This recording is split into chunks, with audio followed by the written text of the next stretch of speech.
بسم اللہ الرحمن الرحیم وبہ نستعین اما بعد۔ حضرات محترم معزز سامعین، محمد جسیم الدین آندھرا سے وہ دونوں میاں بیوی ایک ساتھ سوال کر رہے ہیں۔ ان کا سوال یہ ہے کہ ہم لوگوں کو شادی ہو کر کے تقریباً 17 سال گزر گئے، لیکن اب تک اللہ تبارک و تعالیٰ نے اولاد سے نہیں نوازا ہے۔ سوال یہ ہے کہ اولاد نہ ہونے کی سب سے بڑی وجہ کیا ہو سکتی ہے؟ بہت اہم سوال ہے۔ دوسرا سوال یہ ہے کہ اگر اللہ تبارک و تعالی ہم لوگوں کو اولاد سے نہ نوازے تو ہم لوگوں کے لیے صدقے جاریہ کیا ہوگا؟ یہ دو سوال ہے، آئیے اس کو ہم سمجھتے ہیں۔ میرے دوستو، پہلے تو قرآن کریم کو دیکھیں۔ پروردگار عالم نے فرمایا سورہ شورى کے اندر آیت نمبر 50، فرمایا اس کے اندر للہ ملک السماوات والارض، بنیادی باتیں کہ پورے مسلمانوں کو یہ بات اچھی طرح سمجھ جانی چاہیے کہ اس روئے زمین کے اوپر بادشاہت کس کی ہے؟ اللہ کی۔ حکومت کس کی ہے؟ اللہ کی۔ آسمان کے اوپر بادشاہت کس کی ہے؟ اللہ کی۔ یعنی پوری آسمان و زمین کی ملکیت اللہ کے قبضہ قدرت میں ہے۔ یہ بات اللہ تبارک و تعالیٰ قرآن شریف کے اندر اپنے بندوں کو سمجھا رہے ہیں کہ للہ ملک السماوات والارض، زمین و آسمان کی ملکیت اللہ کی ہے، زمین و آسمان کے اوپر بادشاہت اللہ کی ہے۔ جب بادشاہت اور ملکیت کو ہم مان چکے ہیں کہ وہ اللہ ہی کی ہے، تو آگے اللہ نے فرمایا یخلق ما یشاء، کہ جب بادشاہت اور ملکیت کس کی ہے؟ اللہ کی۔ مرضی کس کی چلے گی؟ اللہ کی۔ حکومت کس کی چلے گی؟ اللہ کی، ہر موڑ کے اوپر۔ تو فرمایا یخلق ما یشاء، تو پھر جس کی ملکیت چلے گی، جس کی مرضی چلے گی، انہوں نے کہا کہ میں جو چاہوں گا پیدا کروں گا، اس کے اندر کسی کی کوئی مرضی نہیں چلے گی۔ اللہ جب چاہیں گے، جس طرح چاہیں گے، اس کو دنیا کے اندر پیدا کریں گے، دنیا کے اندر لائیں گے، اور اللہ تبارک و تعالیٰ چاہے وہ کسی اسباب کے یا بغیر کسی اسباب کے، یخلق ما یشاء، جو چاہیں گے اللہ تبارک و تعالیٰ پیدا کریں گے۔ آگے اللہ نے فرمایا یہب لمن یشاء اناسا، کہ اللہ تبارک و تعالیٰ جب چاہتے ہیں تو اپنے بندوں میں سے کسی کو لڑکیاں عطا کرتے ہیں، بچیاں عطا کرتے ہیں، بیٹیاں دیتے ہیں۔ یہب لمن یشاء اناسا ویہب لمن یشاء الذکور، اور پروردگار عالم جب چاہتے ہیں، جسے چاہتے ہیں، انہیں بیٹا عطا کرتے ہیں۔ تو اللہ تبارک و تعالیٰ اپنے بندوں کو سمجھا رہے ہیں کہ اے میرے بندو، دنیا کے اندر بادشاہت اور ملکیت میری ہے، اور میں جب چاہوں گا، جو چاہوں گا پیدا کروں گا، اور جس کو چاہوں گا بچیاں عطا کروں گا، بیٹیاں عطا کروں گا، اور جسے چاہوں گا بیٹا دوں گا۔ اور آگے اللہ تبارک و تعالیٰ نے فرمایا او یزوجہم ذکرانا و اناثا، بعض جوڑے ایسے ہوتے ہیں کہ اللہ تبارک و تعالیٰ نے فرمایا کہ بعض کو میں بیٹے بھی دیتا ہوں اور بیٹیاں بھی دیتا ہوں، دونوں عطا کرتا ہوں۔ او یزوجہم ذکرانا و اناثا وَيَجْعَلُ مَن يَشَاءُ عَقِيمًا، اور جسے چاہتا ہوں اسے کچھ بھی عطا نہیں کرتا ہوں، عقیم بنا دیتا ہوں اس کو۔ اور عقیم ماں کا لفظ استعمال کیا ہے کہ بانج بنا دیتے ہیں۔ عقیم عربی کے اندر بولتے ہیں، اور اردو کے اندر اس کو بولتے ہیں بانج، جس کو اولاد نہیں ہوتی ہے۔ تو یہ بانج اور یہ عقیم جسے چاہتے ہیں اللہ تبارک و تعالیٰ اسے بانج بنا دیتے ہیں۔ اور آگے اللہ نے فرمایا انہ علیم قدیر، وہ تو وہ ذات ہے جو تمام چیزوں کا علم رکھتے ہیں، تمام چیزوں کو جانتے ہیں کہ مجھے دنیا کے اندر کیا پیدا کرنا ہے اور کس کو بیٹیاں دینا ہے اور کسے بیٹا دینا ہے اور کسے دونوں عطا کرنا ہے اور کسی کو دینا ہی نہیں ہے، یہ اللہ تبارک و تعالیٰ کے علم کے اندر ہے، کسے دینا ہے اور کسے نہیں دینا ہے۔ انہ علیم قدیر، اور اللہ تبارک و تعالیٰ کی ذات قادر ہے، ہر چیز کے اوپر اللہ کی ذات قدرت رکھتے ہیں۔ یہ قرآن کی آیت ہمیں یہ کہہ رہا ہے۔ تو آج اس معاشرے کے اندر، اس سماج کے اندر اگر کسی عورت کو اولاد نہ ہو تو سسرال والے تانے دے دے کر کے بیچاری کو مار دیتے ہیں، اور بعض دفعہ شوہر بھی ساتھ نہیں دیتے ہیں، اور ساس اتنی ظالم ہوتی ہے، بانجھ کہہ کر کے اپنی بہو کو خطاب کرتی ہے اور نہ جانے کیا کیا گالیاں دیتی ہے، اور وہ ساس ایسی ہے جو اپنے آپ کو مسلمان بھی کہتی ہے۔ سب سے بڑا ظالم وہ ساس ہوتی ہے، یا کسی لڑکی کی سسرال والے، چاہے اس کی نند ہو، چاہے اس کے دیور ہو، چاہے اس کے سسرال میں اور کوئی رشتہ دار ہو، اگر وہ تانا دیتے ہیں بانجھ ہونے کا، تو اس کا مطلب یہ ہے کہ وہ لوگ مسلمان ہی نہیں ہیں، قرآن کے ان آیتوں کے اوپر ان کا ایمان ہی نہیں ہے، یا تو وہ لوگ منافق ہیں۔ میرے دوستو، سب سے بڑی وجہ، پہلی وجہ اولاد نہ ہونے کی وہ اللہ تبارک و تعالیٰ کے علم میں ہے، لیکن بندوں سے فرمایا لا تقنطوا من رحمت اللہ، تم میری رحمت سے نا امید مت ہونا۔ حضرت ابراہیم علیہ السلام کو دیکھیے، بڑھاپے کی عمر کے اندر اللہ نے اولاد عطا کیا۔ حضرت زکریا علیہ السلام کو دیکھیے، بڑھاپے کی عمر کے اندر پہنچ گئے، تب اللہ تبارک و تعالیٰ نے اولاد عطا فرمایا۔ حضرت مریم کو دیکھیے کہ ان کو بغیر شوہر کے، بغیر خاوند کے اولاد عطا فرمایا۔ وہ حضرت عیسیٰ علیہ السلام تشریف لائے بغیر باپ کے۔ حضرت آدم علیہ السلام کو اللہ تبارک و تعالیٰ نے بغیر ماں اور بغیر باپ کے پیدا فرمایا اور اپنی قبضہ قدرت سے پیدا فرمایا۔ تو معلوم یہ ہو رہا ہے کہ ایک بندہ کو چاہیے کہ پہلے وہ اللہ کے اوپر ایمان رکھے، اللہ کے رسول صلی اللہ علیہ وسلم کے اوپر ایمان رکھے، اور جب شادی ہو گئی ہے تو دونوں میاں بیوی خوش و خرم کے ساتھ رہے اور اللہ تبارک و تعالیٰ سے دعائیں کرتے رہیں، وہ جس طرح حضرت ابراہیم علیہ السلام دعا کیا کرتے تھے، جس طرح حضرت زکریا علیہ السلام دعائیں کیا کرتے تھے۔ میرے دوستو، اللہ تبارک و تعالیٰ کے لیے کوئی مشکل نہیں ہے۔ اس کے باوجود اگر اللہ تبارک و تعالیٰ کسی کو اولاد عطا نہ کرے تو سوال کرنے والوں کا سوال یہ ہے کہ میرے لیے صدقہ جاریہ کیا ہوگا؟ بڑا اہم سوال ہے۔ اولاد صدقہ جاریہ ہوتے ہیں ماں باپ کے لیے، لیکن آپ کو یہ بات بھی سمجھنا پڑے گا کہ وہی اولاد صدقہ جاریہ ہوتے ہیں جو آپ کے نیک اولاد ہیں، صالح اولاد ہیں، اور اگر وہ اولاد نافرمان ہے اللہ اور اللہ کے رسول کا، وہ آپ کے لیے کبھی بھی صدقہ جاریہ بن نہیں سکتا۔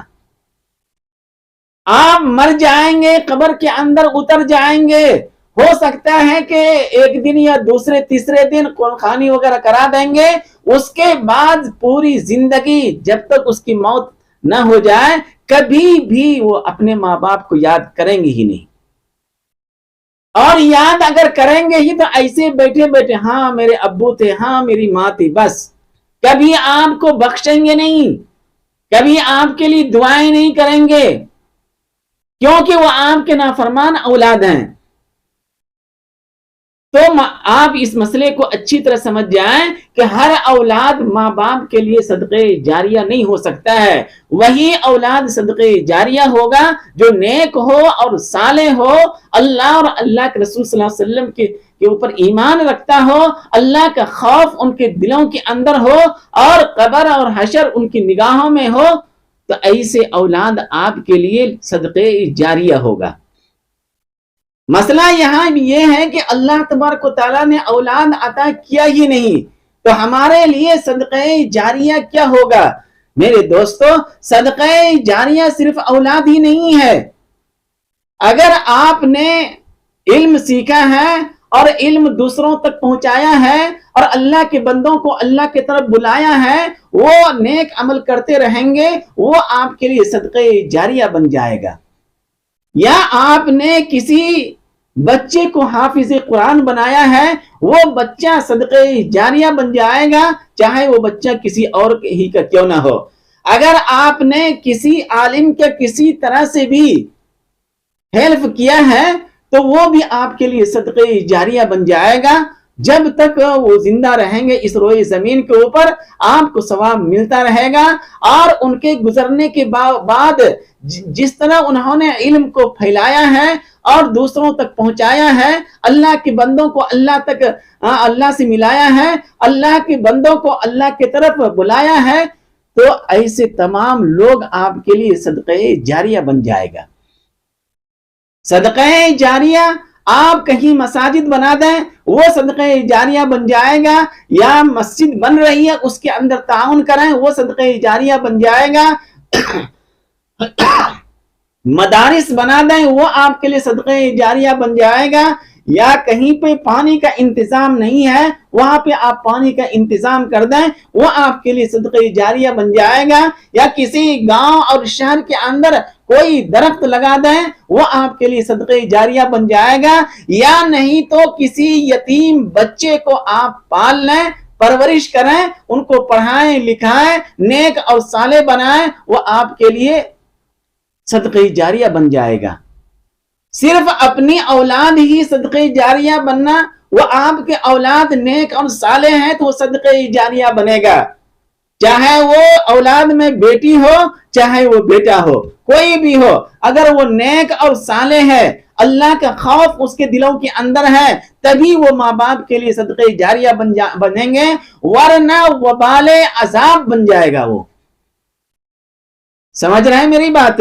تو معلوم یہ ہو رہا ہے کہ اولاد کس کو دیں گے اور کس کو نہیں دیں گے وہ اللہ تبارک و تعالیٰ کے علم کے اندر ہے. ہاں، لیکن معاشرے اور سماج کے اندر آج لڑکیوں کو تانا دینا کہ تم بانجھ ہے، یہ سب سے زیادہ ظلم ہے. اور اللہ کے یہاں پکڑ ہوگی کہ اللہ نے کسی عورت کو اگر اولاد نہیں دیا ہے تو یہاں صرف عورت قصوروار نہیں ہے. آج معاشرے اور سماج میں یہ سمجھتے ہیں کہ اگر اولاد نہیں ہوئی تو قصوروار صرف عورت ہے. یہ صحیح نہیں ہے. اولاد کا ہونا یہ دونوں میاں بیوی کے صحت مند کے اوپر موقوف ہے کہ بیوی بھی صحت مند ہو اور شوہر بھی صحت مند ہو، دونوں صحت مند ہو. انہوں نے پوچھا ہے کہ اولاد نہ ہونے کی سب سے بڑی وجہ کیا ہے؟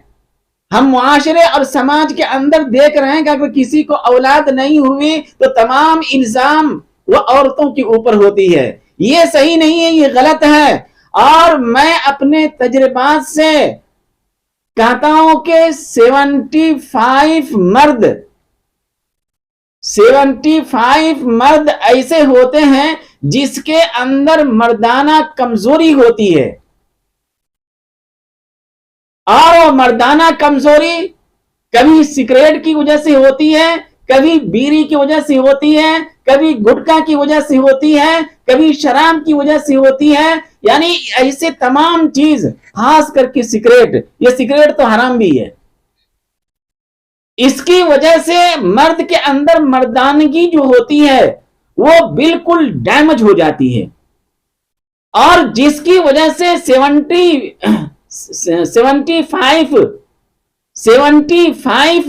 لوگ ایسے ہوتے ہیں جو وہ مردانہ کمزوری کی وجہ سے بانجھ پن اس کے اندر آ جاتا ہے اور سارا الزام لگاتے ہیں عورت کے اوپر. یہ صحیح نہیں ہے.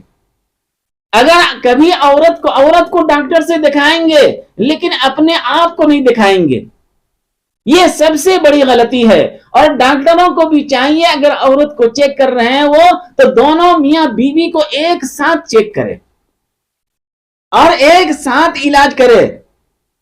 75%